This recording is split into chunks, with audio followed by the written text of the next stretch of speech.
议员李宗仁以进前陈坤和甲林彦州的质询为例，来比如即摆立法院国会职权法的争议，也是规定官员不得还质询，有虚假无依照事实回应的，将被追诉刑事责任等条文。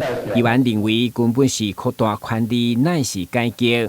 会中雄雄问市长到想要立阁，黄伟提回应，才予议员认定是虚假。我问你，你有要入阁吗？没有。真的吗？没有啊。你有想要入阁吗？没有啊。虚伪陈述。真的吗？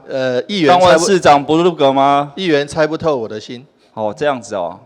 因为我已经讲说要做好做满了。面对国会职权法当中新增加表示，国会处罚除了规定官员未当还质询，违反规定将处罚金，并在野过半的数来抽参表决，让予议员认为离谱，质疑以后官员比犯人的地位更加不如。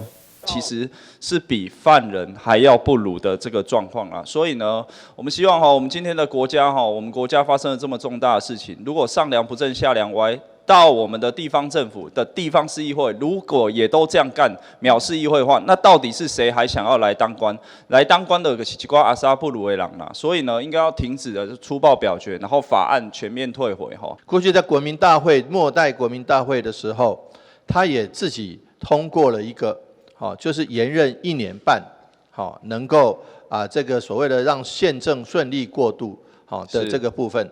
结果呢，即便在国民大会通过这样的一个修宪提案，结果事实上民众不买单，在各地民众风起云涌，造成最后国民大会自己收回这样的一个提案。是，所以说我觉得，就算今天也好，或者礼拜五或者任何时候通过这样的一个国会滥权的这个法案，不仅是扩权，而且是滥权的国会法案，这称不上国会改革，而且终必民众的民意会群起而让这些通过的国会议员，事实上得到他们民众的反对。